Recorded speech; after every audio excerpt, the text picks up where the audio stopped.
सभी को नमस्कार, प्रणाम। आज वेदांत सार की 5वीं क्लास है, 6ठी क्लास है और इस 6वें दिन हमने अब तक सूक्ष्म शरीर, अपंचीकृत सूक्ष्म शरीर पढ़ा है। सूक्ष्म शरीर से सूक्ष्म प्रपंच आज हम पढ़ते हुए और पंचीकरण पढ़ेंगे। कैसे स्थूल शरीर और स्थूल प्रपंच की उत्पत्ति होती है। तो इस यात्रा में हमें पिछला हमेशा याद रखना है और आपको इस ग्रुप की एक बड़ी बात बताएं, उपलब्धि कि यूएस से हमारे मित्र भी हमारे कार्यक्रम को देखते सुनते हैं। जो हमारे मित्रों के पिताजी हैं जिन्होंने संस्कृत नहीं पढ़ा एज अ सब्जेक्ट, वे भी अभी आनंदित होकर हमारे कार्यक्रम को देखते हैं और वो अपने अतीत की धरोहर और वैभव को आज जब जानते हैं तो अत्यंत आनंदित होते हैं। तो ये हमारी उपलब्धि है कि हम लोग ऑनलाइन का इस रूप में उपयोग कर रहे हैं। तो इस तरह से संस्कृत से इतर विषय के लोग भी इसे कितना सराह रहे हैं, देख सुन रहे हैं और अपने ज्ञान को भी बढ़ा रहे हैं। तो अब आज हम सूक्ष्म प्रपंच निरूपण जब पढ़ेंगे तो हमें थोड़ा सा पिछला याद रखना होगा और पिछले में हमें थोड़ी चूँकि इसका प्रयोजन नित्य अनित्य वस्तु विवेक है कि जीव ऐक्य ब्रह्म नित्य है, वही वस्तु है, शेष अज्ञान से उपहित जो है अवस्तु है। तो इसको जब हम जानेंगे तो इसके लिए हमें अधिकारी का स्वरूप हमेशा याद रखना होगा। और एक चीज़ याद रखना होगा कि साधन चतुष्टय में कहा गया है इहामुत्रार्थ फल भोग विराग, इस लोक और परलोक के फल से वैराग्य होना चाहिए। लेकिन जब नित्य नैमित्तिक प्रायश्चित उपासना कर्म बताए गए हैं तो उसका प्रधान प्रयोजन कहे हैं बुद्धि शुद्धि और एकाग्रता, और अवान्तर प्रयोजन कहे हैं पितृलोक और सत्यलोक की प्राप्ति। तो आप एक तरफ हमें इहामुत्रार्थ फल भोग से वैराग्य भी रखना है और दूसरी तरफ ये फल मिलेंगे इसे भी जानना है। तो ये जो काफ़ी संश्लिष्ट है, जैसे सर्वम खलु इदं ब्रह्म और ये जो सारा है ये अज्ञानोपहित जड़ जगत है। तो ये पार्थक्य समझने के लिए हमें अधिकारी के स्वरूप को हमेशा ध्यान रखना होगा। और अधिकारी के स्वरूप में हमें यह जो हमें अपनी क्वालिटी डेवलप करनी है, बुद्धि शुद्धि एकाग्रता के साथ ही हमें साधन चतुष्टय संपन्न होना है। साधन चतुष्टय में हमें इहामुत्रार्थ फल भोग विराग नित्यानित्य वस्तु विवेक और उसके साथ ही समाधि समदम उपरति तितिक्षा समाधान श्रद्धा, ये 6 समापत्तियाँ भी हैं। और इन सब के साथ ही ऐसा ना हो कि हम इहामुत्रार्थ फल भोग वैराग्य इतना हो जाए कि मोक्ष से भी वैराग्य हो जाए। तो कहाँ हमें मोक्ष से वैराग्य नहीं करना है, मोक्ष इच्छा को बनाए रखना है और इस लोक और परलोक के फल से वैराग्य करना है। तो ये छोटी छोटी चीज़ों को जितना अधिक हम समझेंगे तो उतना ये सूक्ष्म प्रपंच और स्थूल प्रपंच हमें और अच्छे से समझ में आएगा। इसी तरह से हम देखते हैं काम्य कर्म को मना किया गया है, वारण किया गया है, काम्य और निषिद्ध कर्म को। काम्य कर्म में बताए हैं ज्योतिष्टोम जो स्वर्गादिष्ट साधन है, लेकिन जब नैमित्तिक कर्म में जातेष्टि कहते हैं तो उसकी ओर प्रवृत्त किया गया है। तो इसमें भी ये हमें अंतर देखना है कि काम्य कर्म जिसमें केवल स्वार्थ है, केवल अपना सुख है, उसको वर्जित किया गया है, और नैमित्तिक कर्म जिसमें अपने सुख के साथ ही लोक कल्याण है, उसकी ओर प्रवृत्त किया गया है। तो लोक की यात्रा सम्यक संचालित होती रहे ज्ञान धारा में और हमें सम्यक ज्ञान भी होता रहे। ऐसा नहीं है कि अज्ञान हमें हटाने के लिए लोक को ही ख़त्म करना है, लोक को नहीं ख़त्म करना है, लोक को समझना है। और इसी लोक में अनुस्यूत जो चैतन्य है, इसका कारण अज्ञानोपहित है। चैतन्य कैसे कारण है? उपादान और निमित्त कारण है, मकड़ी की तरह। तो उस पर हमें फोकस्ड होना है, अपनी नॉलेज को, अपनी ज्ञान धारा को, अपनी समझ को अपने मस्तिष्क के विस्तार को हमें उस वस्तु तक ले जाना है जब हम देखें और कहें सर्वम खलु इदम ब्रह्म। और ये क्यों नहीं दिख रहा है, ये ऐसा क्यों है कि पेड़ है, चिड़िया है, ये है, वो है, ये अज्ञानोपहित है, अध्यारोप के कारण। इसीलिए हमें वेदांत पढ़ते समय हमेशा गुरु से ही पढ़ना चाहिए, क्योंकि जब हम स्वतः पढ़ेंगे तो बहुत सारे संदेह और उहापोह हो जाएंगे। तो जब हम गुरु से पढ़ेंगे और गुरु की जो प्रविधि होगी, वह प्रविधि not only in Vedanta, her area में आपको अध्यारोप और अपवाद के माध्यम से ही ज्ञानार्जन करना है। तो अध्यारोप क्यों है?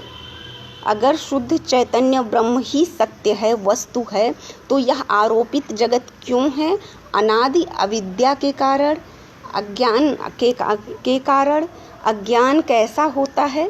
सद असद्भ्याम अनिर्वचनीयम ज्ञान विरोधी भाव रूपम। वह अज्ञान और कैसा होता है कि नहीं तो सब एक ही जैसा होता। इतने वैविध्य क्यों हैं? क्योंकि वह समष्टि और व्यष्टि भेद से वैविध्यता क्रिएट करता है। अज्ञान जो कि सद असद्भ्याम अनिर्वचनीयम ज्ञान विरोधी भाव रूपम है, वह समष्टि और व्यष्टि भेद से क्रिएट करता है यह वैविध्य। उसी अज्ञान से उपहित विशुद्ध सत्व प्रधान ईश्वर है, मलिन सत्व प्रधान और रजतम प्रधान प्राज्ञ है जीव। ईश्वर सर्वेश्वर सर्वनियंता है, अंतर्यामी है, प्राज्ञ कर्ता नहीं है, मलिन है, और जो है प्रकृष्ट अज्ञ है। ईश्वर कारण शरीर है, प्राज्ञ कार्य है। दोनों ही ईश्वर स्थूल सूक्ष्म प्रपंच का लय स्थान है और प्राज्ञ प्रातिभासिक और व्यावहारिक जगत का लय स्थान है। लय के समय में आनंद अवस्थित रहता है, आनंद को आत्मा को आनंद से आच्छादित करता है कोष की तरह, इसलिए दोनों आनंदमय कोष हैं। तो इतना हमें लगता है हमने समझा ईश्वर और प्राज्ञ को। अब अज्ञान के आगे भी कार्य है। अज्ञान अपनी शक्तियों से बाकी का विस्तार सृजन करता है। ईश्वर और प्राज्ञ में दोनों आनंद का अनुभव करते हैं, क्योंकि दोनों में चैतन्य इंटरनल अनुस्यूत है, दोनों में अभेद है, क्योंकि जैसे वन अवच्छिन्न आकाश, जल और जल में प्रतिबिंबित आकाश एक ही हैं मूल में। अगर जल और वन हटा दिया जाए, वृक्ष और जलाशय, तो केवल आकाश बचेगा। इसी तरह से चैतन्य ही सत्य है, वस्तु है। तो इस तरह से यहाँ तक हमने देखा। अब हम देखेंगे ईश्वर और प्राज्ञ में अभेद तक हो गई है बात। अब हमें ये देखना है कि अज्ञान आगे कैसे अपनी दो शक्तियों से सृजन करता है, चैतन्य के मूल स्वरूप को आवृत कर लेता है, ढक लेता है। छोटा सा अज्ञान उस विराट निराकार निर्विकार को कैसे ढकता है, जैसे मेघ का टुकड़ा जो है सूर्य और हमारी दृष्टि दोनों को ढक लेता है, उस तरह से हो गया यहाँ तक। उसके बाद विक्षेप शक्ति कैसे क्रिएट करती है, सृजन करती है। तो सबसे पहले तम प्रधान गुणों से, ईश्वर से ही विक्षेप शक्ति आकाश को क्रिएट करती है, और आकाश से फिर वही क्रमशः जो है जल से, आकाश से, एक मिनट मुझे देखना होगा, क्रम मैं भूल जाऊंगी नहीं तो, वही सारे महाभूत क्रिएट होते हैं। तुरीय हाँ अज्ञान की दो शक्ति तक हुआ। इसके बाद हाँ विक्षेप शक्ति आकाश, आकाश से वायु, वायु से अग्नि, अग्नि से जल और जल से पृथ्वी, ये पांचों उत्पन्न होते हैं तम प्रधान विक्षेप शक्ति से, पंच महाभूत, और वही इस जड़ जगत के कारण हैं। उसके बाद इनमें जो है सत्व रज तम तीनों गुण होता है, और इन्हीं में ये तन्मात्राएं होती हैं। तन्मात्राएं इसका कार्य है, ये तन्मात्राओं के कारण हैं। और फिर इन्हीं के सात्विक अंश से पृथक पृथक ज्ञानेंद्रियाँ उत्पन्न होती हैं। पंच महाभूतों के सात्विक अंश से पृथक पृथक ज्ञानेंद्रियाँ पंच महाभूतों के सात्विक अंश से मिलकर, मिलित होकर बुद्धि और मन उत्पन्न होते हैं। उसके बाद पंच महाभूतों के ही रजो अंश से कर्मेंद्रियां क्रमशः अलग अलग उत्पन्न होती हैं और मिलित रूप से पंचवायु उत्पन्न होते हैं। ये सब हम पिछली क्लास में पढ़ चुके हैं। और उन्हीं वो पंचवायु की शरीर में कैसी अवस्थिति, गति और कार्य है। उसके बाद ये कैसे पंच ज्ञानेंद्रियाँ और बुद्धि विज्ञानमय कोश, पंच ज्ञानेंद्रियाँ और मन मनोमय कोश, और पंच कर्मेंद्रियाँ और पंचवायु, क्या उसका तीसरा कौन सा कोश था, अन्नमय प्राणमय मनोमय, प्राणमय कोश बनाते हैं। तो ये कुल मिला के 3 कोश का कोश त्रय मिलकर सूक्ष्म शरीर बनाते हैं। अब जब हम सूक्ष्म शरीर तक समझ गए थे तो हमें सूक्ष्म प्रपंच समझना है। सूक्ष्म शरीर हो गया है और सूक्ष्म प्रपंच समझने में ये देखेंगे कि यह प्रपंच कैसे है सूक्ष्म शरीर के बाद। जैसे व्यष्टि और समष्टि हमने प्राज्ञ और ईश्वर के संदर्भ में देखा था, जल और जलाशय का देखा था, और वृक्ष और वृक्षवच्छिन्न आकाश का देखा था, वन और वृक्ष का।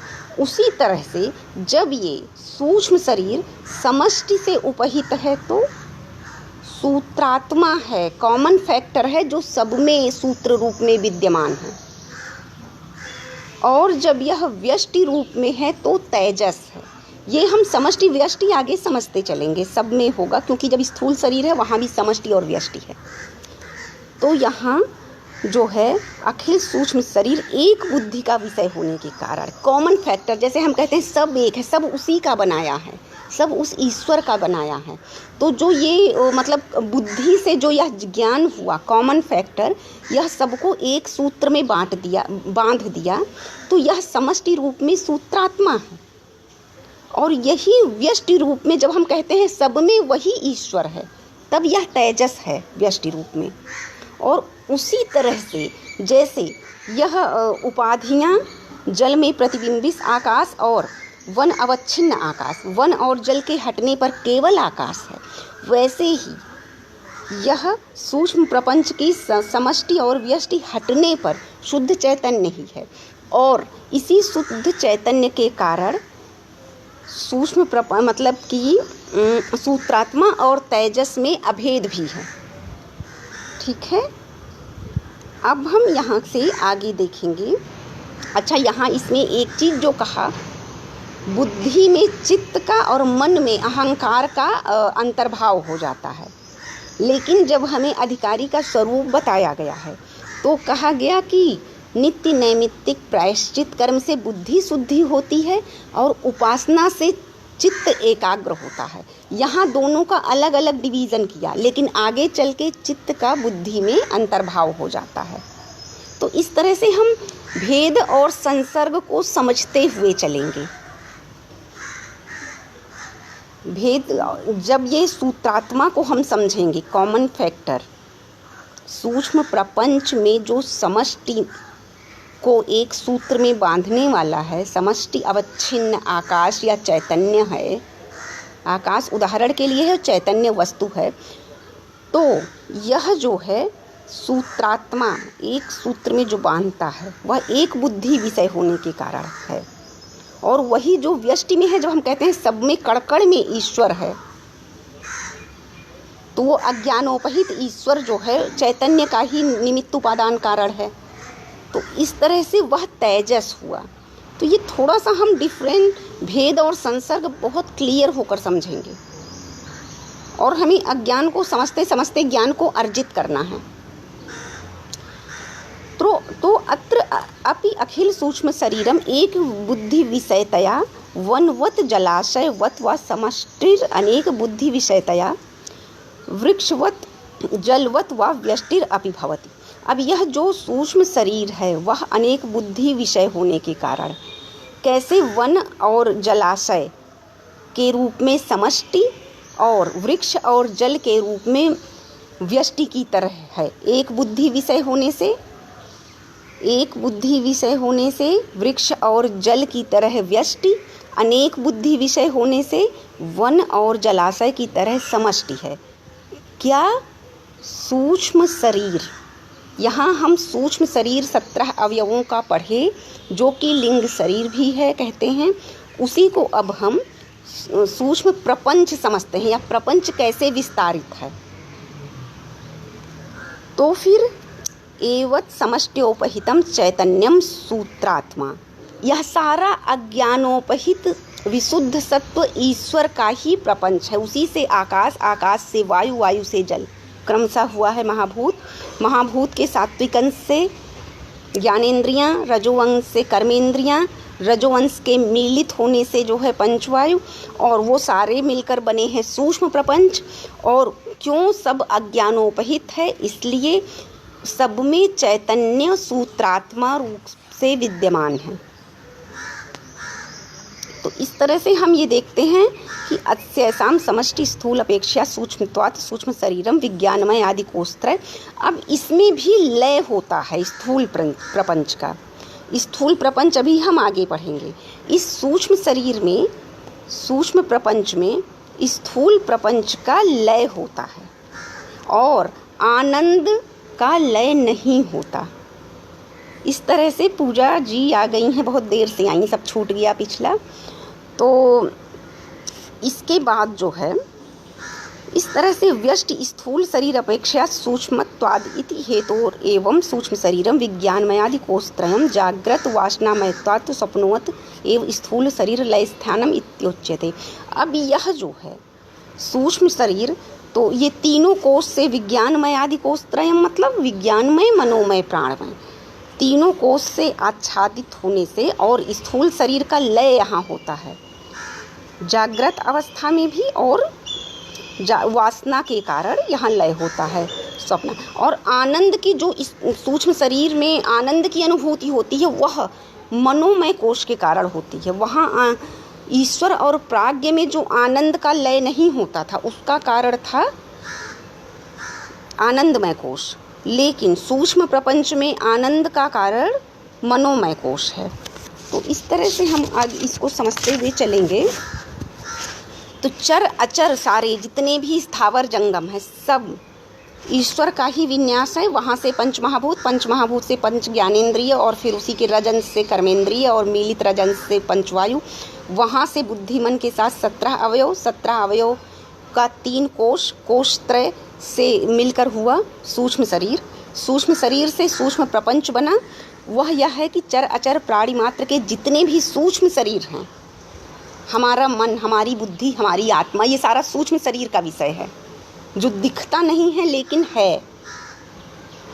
तो वो जो है शरीर रूप में जो कॉमन फैक्टर है, एक, जैसे हम कहते हैं तत्व एक है मम अरु तोरा, या जैसे हम कहते हैं अरे हम दोनों एक ही बात सोचते हैं, हम दोनों की पसंद एक ही है।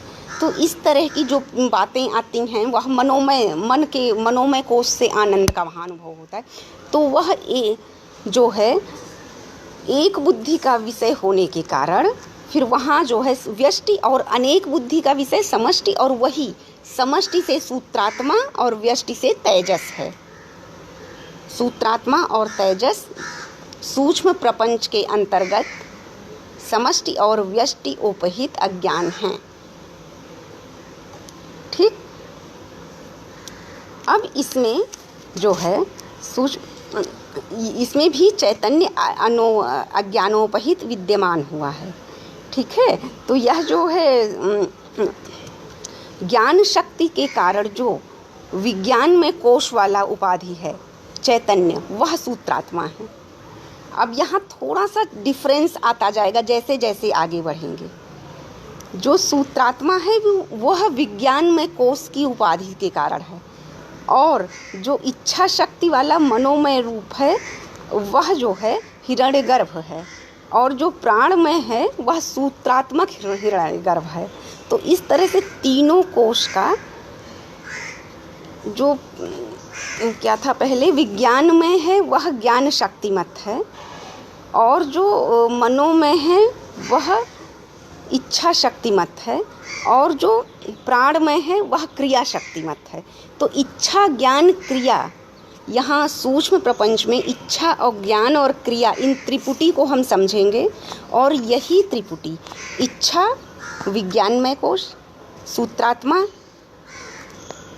सॉरी, वेरी सॉरी, ज्ञान शक्ति वाला विज्ञानमय कोश सूत्रात्मा, इच्छा शक्ति वाला मनोमय कोश जो है यह हो गया हिरण्यगर्भ, और क्रिया शक्ति वाला प्राणमय कोश सूत्रात्मक हिरण्यगर्भ या ये प्राण है। ठीक है, तो इस तरह से ये जो है इन्हीं तीनों से जो सप्तदश अवयव का सूक्ष्म शरीर है उससे सूक्ष्म जो प्रपंच बनते हैं वह सूत्रात्मा, हिरण्यगर्भ और प्राण, ये तीन रूप में आए, जिनका कारण ज्ञान शक्ति, इच्छा शक्ति और क्रिया शक्ति है। सबसे पहले ज्ञान विज्ञानमय कोश के उससे उपहित, और मनोमय कोश से इच्छा, और प्राणमय कोश से क्रिया। तो ये तीनों इस तरह से हैं, और यह स्थूल प्रपंच की अपेक्षा न्यून है, सूक्ष्म है, इसलिए सूक्ष्म शरीर है, तो इससे यह सूक्ष्म शरीर बना है। उसके अलावा क्या होता है, ये तीनों कोश त्रय जो हैं वो विज्ञान में, मनोमय और प्राणमय, यह जागृत अवस्था में जो अनुभूत स्थूल प्रपंच है उनकी वासना होते हैं, इसलिए ये स्वप्न कहे जाते हैं। स्थूल प्रपंच की वासना जो है ये तीनों कोश ही हैं, इसलिए इन्हें स्वप्न कहा जाता है इस प्रसंग में। और हिरण्यगर्भ की यह समष्टि वासनामय होने से स्वप्न है। हिरण्यगर्भ मतलब जो मनोमय कोश था, मनोमय कोश जो इच्छा रूप है, तो वह वासनामय होने से स्वप्न है। तो और यही स्वप्न स्थूल प्रपंच का लय स्थान है। हमने 17 अवयवों का स्थूल शरीर सूक्ष्म शरीर निरूपण पहले पढ़ा। 17 अवयवों का सूक्ष्म शरीर, जिसमें 5 ज्ञानेंद्रियां, 5 कर्मेंद्रियां, 5 वायु, बुद्धि और मन है।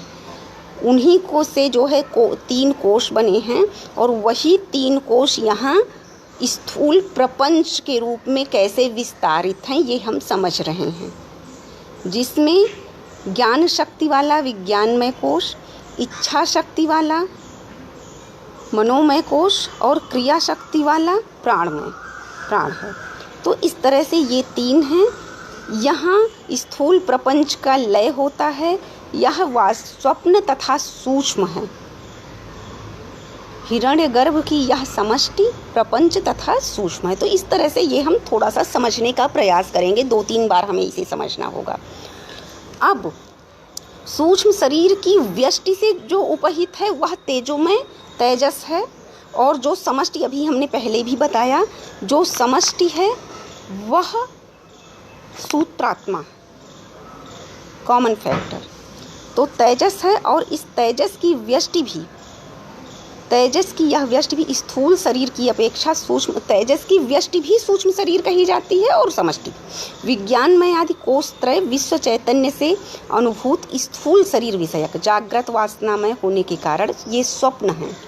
तो जागृत की यह वासना है, जो स्थूल शरीर जब हम पढ़ेंगे तो उस स्थूल शरीर की जागृत अवस्था की वासना यह सूक्ष्म शरीर है, इसलिए इस सूक्ष्म शरीर को स्वप्न कहा गया है। और स्थूल प्रपंच का लय यही होता है। ये सूत्रात्मा और तेजस, सूत्रात्मा मतलब समष्टि, सूक्ष्म शरीर में जब हम समष्टि और व्यष्टिगत विस्तार को समझेंगे तो जो समष्टि है वो सूत्रात्मा, जैसे कहते हैं कि सब उसी का बनाया हुआ है, तो सब में यह जो है, जब हम कहेंगे सब ईश्वर का बनाया है तो यह समष्टि हो गया, सबको एक सूत्र में बांध लिया, तो यह सूक्ष्म प्रपंच का सूत्रात्मा। और जब हम कहेंगे कि सब में ईश्वर है तो यह व्यष्टिजन्य हो गया, और यह तेजस हो गया, सब में हम उसको देख रहे हैं। तो इस तरह से दोनों जो है सूक्ष्म मनोवृत्तियों से जो वासना में है तन्मात्राएं, शब्द स्पर्श रूप रसगंध, उनका अनुभव करते हैं, और ईश्वर और प्राज्ञ जैसे आनंदमय से आनंद का अनुभव करता है। लेकिन ये सूत्रात्मा और तेजस मनोवृत्तियों से, मनोमय सूक्ष्म मनोवृत्तियों से आनंद का अनुभव करते हैं। यहाँ ये डिफरेंस हो गया। यहाँ हम भेद और संसर्ग को हमेशा समझेंगे कि जैसे सभी जो है अज्ञानोपहित चैतन्य का ही विस्तार है। तो इसी तरह से उसी विस्तार में जब हम ईश्वर और प्राज्ञ को समझे तो वहाँ आनंद कैसे बचा रहता है, आनंद का लय नहीं होता। वहाँ सूक्ष्म और स्थूल प्रपंच लय होते हैं, आनंद बचा रहता है। जो है आनंदमय कोश से अनुभव से बताते हैं कि जैसे मैं सुख से सोया और उसी आनंदमय कोश से आनंदमय का अनुभव होता है। तो उसी तरह से यहाँ मनोमय कोश से मनोवृत्तियों से आनंद का अनुभव होता है सूक्ष्म शरीर में। और उसके बाद ईश्वर और प्राज्ञ अज्ञान वृत्ति से आनंद का अनुभव करते हैं, वहाँ से अज्ञानोपहित आनंद रहता है। और यहाँ सूत्रात्मा और तेजस मनोवृत्ति से, ये कई बार रिपीटिशन हो चुका है। अब हम स्थूल भूत पढ़ेंगे। आगे स्थूल भूत कैसे होते हैं, सूक्ष्म शरीर और सूक्ष्म प्रपंच हो चुके जो कि दिखते नहीं हैं, महसूस होते हैं। अब जो दिख रहा है वो कैसे होता है, तो जो अपंचीकृत ये हैं 17 अवयव का सूक्ष्म शरीर और उससे गढ़ा हुआ सूक्ष्म प्रपंच जिसमें कोषत्रय हैं, उन्हीं से आगे चल के पंचीकरण होगा और पंचीकरण से जो है स्थूल प्रपंच का निरूपण होगा। तो जब पंचीकरण होगा वो कैसे होगा, पंच महाभूतों से। पंच महाभूतों को जस्ट हम समझने के लिए 5 अलग अलग भाग रख सकते हैं। ये आकाश है और उसके बाद वायु है, जल है, पृथ्वी है, तेज है। इन 5 को आधा आधा बांट लेंगे और आधे को एक तरफ रखेंगे और आधे का 4 हिस्सा करेंगे, मतलब पूरे का 8वां हिस्सा। जैसे अगर उसकी वैल्यू हम करें मैथमेटिकल प्रोसेस में समझेंगे तो वैल्यू 100 दे दें, आकाश, वायु, जल, पृथ्वी और एक अग्नि, तेज, 5 की वैल्यू 100 दे दें तो 50-50 का अलग रख देंगे और 50 में से हम 4 भाग कर लेंगे। तो अब 12.5 जो बचता है उसको अपना छोड़कर बाकी चारों में डिस्ट्रीब्यूट कर देंगे। तो आकाश जब फाइनल होगा तो आकाश में 50% आकाश और 1/8वां हिस्सा 12.5% पृथ्वी, 12.5% जल, 12.5% वायु और 12.5% तेज, ये आकाश में हो जाएगा और आकाश की यहाँ प्रधानता रहेगी, बाकी की न्यूनता। इसी तरह से वायु में भी 50% वायु और 12.5%, 12.5% जो है आकाश, 12.5% जल, 12.5% तेज और 12.5% पृथ्वी। इसी तरह से पृथ्वी में 50% पृथ्वी और 12.5% अन्य 4 महाभूत। इस तरह से 5 के बनेंगे पंचीकरण। कैसे, जो अपना मूल स्वरूप था उनका, उसमें हाफ अपना मूल रहा और हाफ में अन्य 4 के अंश मिल गए बराबर। अब यहाँ से पंचीकृत हो गया और पंच महाभूतों से यह स्थूल जगत का सृजन होगा। अब इस परिस्थिति देखते हैं कैसे पंचीकरण। तो आकाश आदि पंचस्व एकैकं द्विधा समं विभज्य तेषु 10 भागेषु प्राथमिकानां 5 भागान् प्रत्येकं चतुर्था समं विभज्य तेषां चतुर्णां भागानां स्वस्वद्वितीयार्ध भाग परित्यागेन भागांतरेषु संयोजनम्। तो यह जो संयोजन है जो अभी हमने बताया, पहले दोनों का जो है 10 वो हाफ कर देंगे और हाफ 50% में से उसमें वही 12.5% मिलाकर कैसे पंचीकरण हो जाएगा। द्विधा विधाय च एकैकं चतुर्धा प्रथमं पुनः। पहले दोनों के 2 भाग कर देंगे, फिर प्रत्येक आधे का 4 भाग कर देंगे और बाकी में मिला देंगे, पंचीकरण ये हो गया। बहुत इजी प्रोसेस है, समझ लीजिए। एक यह केमिस्ट्री का लैब है और केमिस्ट्री के लैब में कैसे जो है आकाश के किए गए हैं और उसके बाद आकाश का 50%, बाकी 4 का 12.5% मिला के फिर इसको 100% कंप्लीट किया गया है। तो ये केमिस्ट्री लैब में कैसे पंच महाभूत अपना वास्तविक स्वरूप की प्रधानता लिए हुए अन्य महाभूतों का सम्मिश्रण बन जाते हैं।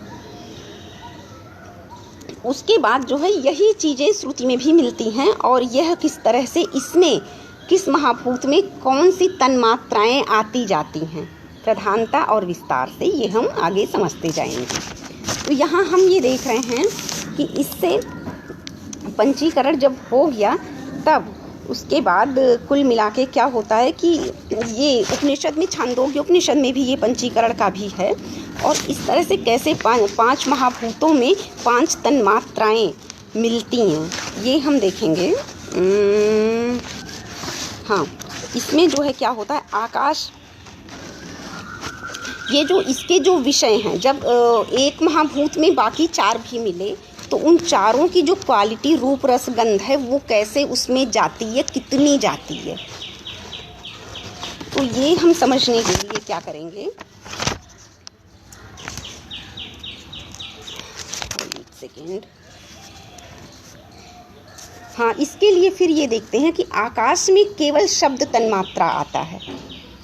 अब यह जब केमिस्ट्री का लैब रेडी हो गया, आकाश में 50% आकाश और 12.5% पृथ्वी, 12.5% वायु, 12.5% तेज और 12.5% जल है, तो लेकिन उसमें उसकी तन्मात्रा सिर्फ शब्द ही आएगी। और वायु में शब्द के साथ साथ स्पर्श भी आएगा। वायु में शब्द और स्पर्श 2 तन्मात्राएं आएंगी। अग्नि में शब्द, स्पर्श और रूप 3 तन्मात्राएं आएंगी। जल में शब्द, स्पर्श, रूप और रस 4 तन्मात्राएं आएंगी। और पृथ्वी में शब्द, स्पर्श, रूप, रस, गंध 5 तन्मात्राएं आएंगी। पंचीकरण के प्रोसेस के बाद सब एक दूसरे में मिक्स हुए और सबकी तन्मात्राओं का रिजल्ट अलग अलग हो जाता है। आकाश में केवल शब्द, वायु में शब्द और स्पर्श, अग्नि में शब्द, स्पर्श और रूप, जल में शब्द, स्पर्श, रूप, रस और पृथ्वी में 5 तन्मात्राएं हैं।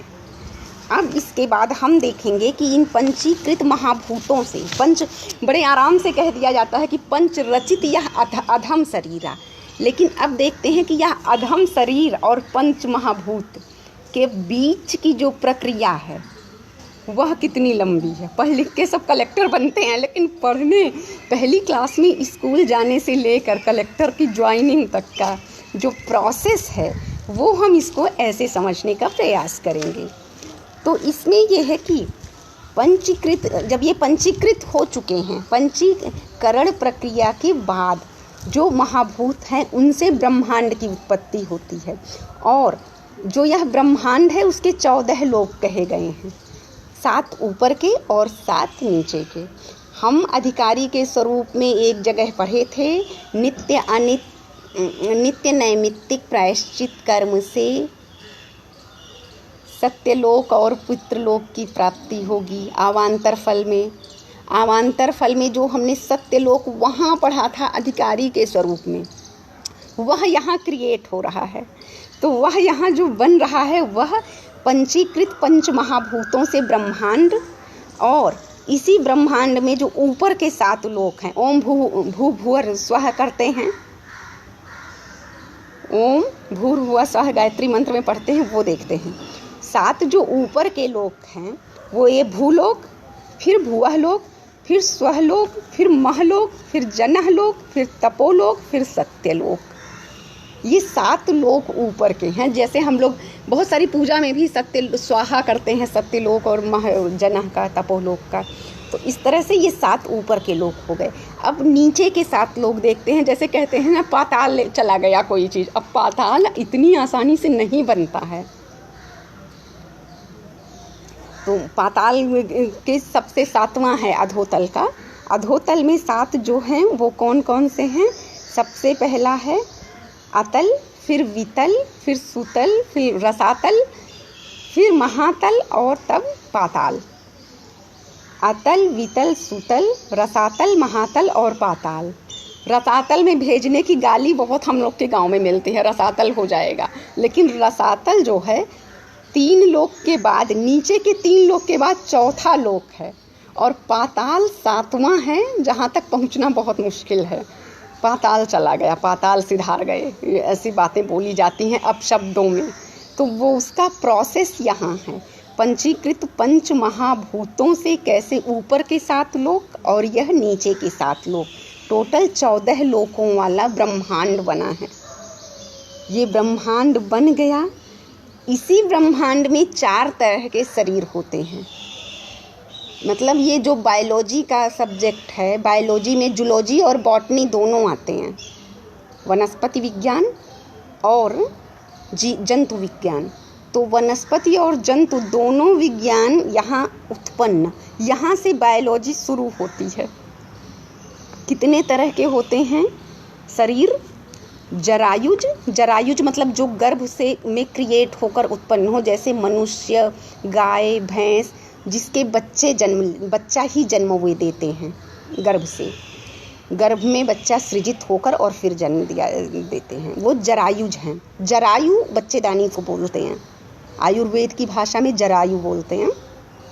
उसके बाद अंडज, जैसे चिड़िया हुआ, शुतुरमुर्ग हुआ, तो ये लोग अंडा देते हैं। चूहा हुआ और अंडे से बच्चा निकलता है, तो इस वैरायटी को अंडज कहा गया। टोटल 4 वैरायटी है। उद्भिज, उद्भिज जो ज़मीन को फोड़ के निकलते हैं, जैसे पेड़ पौधे। और स्वेदज जो पसीने से निकलते हैं या रुके हुए पानी में मच्छर आदि निकलते हैं, चीलर निकलता है।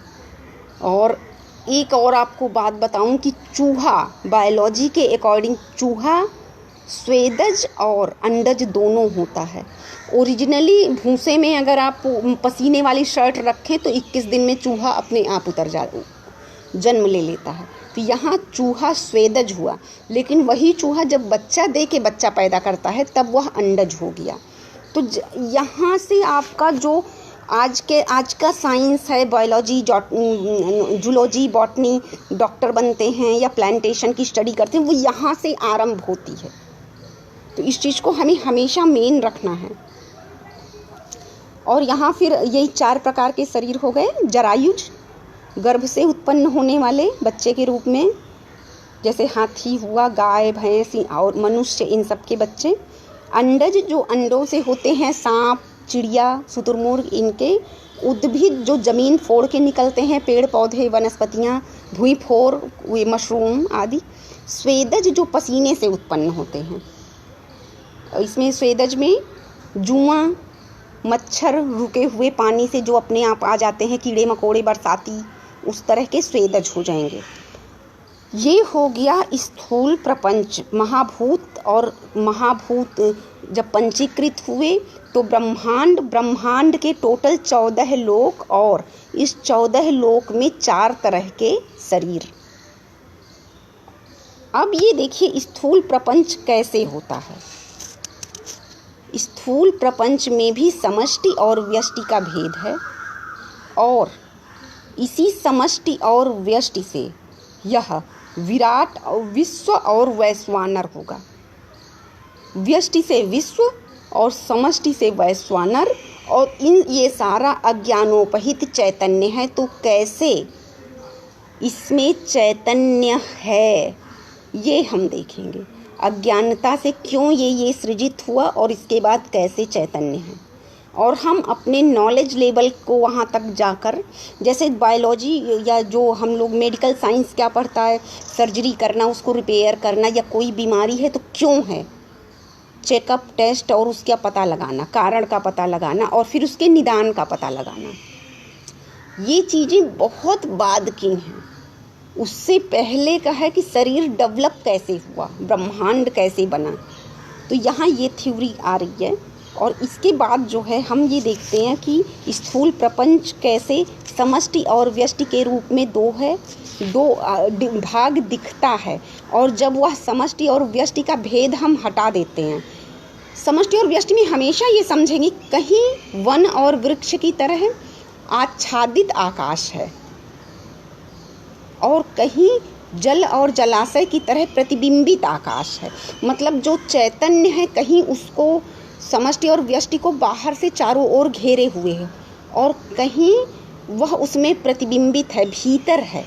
ये हमेशा ध्यान रखना है। क्या होता है कि जब हम अभी यहाँ जैसे 4 प्रकार के शरीर पढ़ लिए, तो कुछ जब हम वृक्षों को देवता मानते हैं तो वहाँ चैतन्य चारों ओर अवच्छिन्न है, तुलसी या पीपल में जहाँ मानते। लेकिन जो नॉर्मल घास पात टाइप का है उसके भीतर वह चैतन्य प्रतिबिंबित है। तो हमेशा हमें समष्टि और व्यष्टि को हर भेद में, सूक्ष्म शरीर में हमने जो सूत्रात्मा और तेजस का देखा, अज्ञानोपहित आरंभ में जो हमने प्राज्ञ और ईश्वर का देखा, ईश्वर में भी जो है दो तरह का आ जाएगा, कहीं समष्टि है कहीं व्यष्टि है। समष्टि में कहीं जलाशय में प्रतिबिंबित है और वन में अवच्छिन्न है। ये दो फॉर्म होते हैं नॉलेज के, और वही एक सिंगल व्यष्टि में, व्यष्टि को ऐसे कहीं अवच्छिन्न है चारों ओर और कहीं उसके भीतर चैतन्य प्रतिबिंबित है। तो इस रूप में हम सब में कैसे चैतन्य का दिग्दर्शन करें। जैसे ऋषि मुनि हैं तो उनका प्रकाश कैसे उन्हें चारों ओर आसपास के वातावरण को प्रकाशित करता है। तो वहाँ जो है वह अवच्छिन्न है चारों ओर से, लेकिन कुछ बहुत बुरे हैं लेकिन उनमें कोई एक अच्छाई है, तो वहाँ कैसे वह प्रतिबिंबित है। तो इस चीज़ को हमें बहुत अच्छे से समष्टि और व्यष्टि को आगे भी समझते होना रहना होगा। यहाँ इस स्थूल प्रपंच में हम देखते हैं 14 लोक और 4 तरह के शरीर को हम पढ़ चुके हैं। वहाँ से जब आगे आते हैं तो स्थूल प्रपंच का ही यह विराट जो है वैश्वानर और जो व्यष्टि है वह वो विश्व है। तो इस तरह से इसको फिर समझ लेंगे और 4 प्रकार के शरीर को भी फिर उसी तरह समझ के, और ये 4 शरीर और ये वैश्वानर और विश्व किस तरह से डिफरेंट भेद होते हुए भी सब में चैतन्य है, इसलिए यहाँ अभेद है। तो हम जब भेद में अभेद देखें, यहाँ मुझे भर्तृहरि याद आ रहे हैं बहुत ज़ोर से, जो वाक्य ब्रह्मकांड में उन्होंने दिया है, भेद संसर्ग योनयः, या सोशियोर को फर्दर इन सोशियोर का अगर कहें स्ट्रक्चरलिज्म, तो उसको जब हम समझेंगे स्ट्रक्चरलिज्म को जस्ट ग्राफ बना के कि अगर हम केवल पेड़ कहें तो सारा पेड़ आ गया, और हम कहते हैं आम का पेड़ तो वह अलग हो गया। तो इस तरह से हम समझने का प्रयास करेंगे समष्टि और व्यष्टि को और भेद और संसर्ग को। और इस सब सारा जो है अज्ञानोपहित है, अज्ञानजन्य है, और इसी सृजन में वह चैतन्य निमित्त और उपादान कारण है। तो किस तरह से यह इस यात्रा विस्तार में, सृजन की यात्रा विस्तार में वह निमित्त और उपादान कारण वस्तु है, और जो दिख रहा है 4 तरह के शरीर 14 लोकों वाला ब्रह्मांड वह अवस्तु है, अज्ञानजन्य है। तो हमें अज्ञान को समझते हुए ज्ञान तक पहुंचना है और स्वयं के उस चैतन्य को जानकर और उस चैतन्य को जानकर और उसके ऐक्य के बोध को पाना है। ठीक है, मुझे लग रहा है आज इतना हो गया बहुत ज़्यादा। वही विश्व और वैश्वानर का अभेद प्रतिपादन है जो अभी बताया, समष्टि और व्यष्टि, और समष्टि और व्यष्टि को अगर हटा देते हैं भेद को, भेद करने वाले कारक को, तो केवल शुद्ध आकाश जैसे बचता है वैसे ही शुद्ध चैतन्य बचता है। अब इसके बाद हम महाप्रपंच पढ़ेंगे, और महाप्रपंच में कैसे, महाप्रपंच काफ़ी लंबा जाएगा, और फिर इसी प्रसंग में शायद वो आत्मा का भी है कि शरीर ही आत्मा है, क्योंकि जैसे हाथ टूट गया तो अरे मर गए, चोट लग गई तो हाय जान निकल गई बोलते हैं, या जैसे पुत्र है तो उसके लिए बोलते हैं कि ये बेटा नहीं मेरी जान है, तो क्या वो आत्मा है? तो इस तरह का नहीं करके नहीं है भाई, बहुतों के बेटे नहीं रहते हैं तो भी वो रहते हैं। इसी तरह से अन्न जल कैसे आत्मा है, तो अरे बिना खाए हम मर रहे हैं, लेकिन कुछ लोग बिना खाए केवल पानी पी कर जीते हैं। तो मतलब उसको बताते हुए पहले और फिर नहीं करते हुए हम ओरिजिनल तक कैसे पहुँचेंगे, तो वो हम महाप्रपंच निरूपण में समझकर और ये अध्यारोप प्रकरण समाप्त करके अपवाद प्रकरण में प्रवेश करेंगे कि ये सारा प्रपंच हो गया। अब अपवाद के माध्यम से अज्ञान निवृत्ति, समग्र अवस्तु और जड़ जगत विस्तार सबको एक तरफ रखो और सिर्फ परम चैतन्य, तुरीय चैतन्य जो है सच्चिदानंद रूप, उसका दिग्दर्शन करो। फिर कैसे करेंगे? महावाक्यार्थों के माध्यम से। महावाक्यार्थ बोध होने के बाद अहम ब्रह्मास्मि का बोध, अहम ब्रह्मास्मि के बोध होने के बाद जीवन मुक्त हो जाना होगा। और जीवन मुक्त होने के बाद इसी अवस्तु में रहते हुए, अवस्तु जड़ जगत में रहते हुए, 14 लोगों को जानते हुए, 4 प्रकार के शरीरों के बीच ही सामंजस्य बैठाते हुए और स्वयं को अखंड रूप में ही जानना होगा उस चैतन्य ओर से। तो ये सारा प्रोसेस है। हमें यहाँ हमेशा अधिकारी के स्वरूप को ध्यान रखना है। अधिकारी के स्वरूप में जो कंट्रोवर्सी है वो जानना है। एक तरफ कह रहे हैं यहाँ मूत्रार्थ फल भोग विराग, और दूसरे कह रहे हैं नित्यानित्य वस्तु, नित्य नैमित्तिक प्रायश्चित कर्म से हमें बुद्ध शुद्धि होगी और चित्त एकाग्र होगा। आगे चल के चित्त का बुद्धि में अंतर्भाव भी कर रहे हैं। तो ये छोटे छोटे डिफरेंस को हमें बहुत अच्छे से समझना होगा। तो फिर मुझे लगता है आज इतना हो गया। कल महाप्रपंच हम लोग पढ़ेंगे और महाप्रपंच को पढ़ते हुए किस तरह से वास्तविक आत्मा तक पहुँचेंगे कि वास्तविक आत्मा क्या है।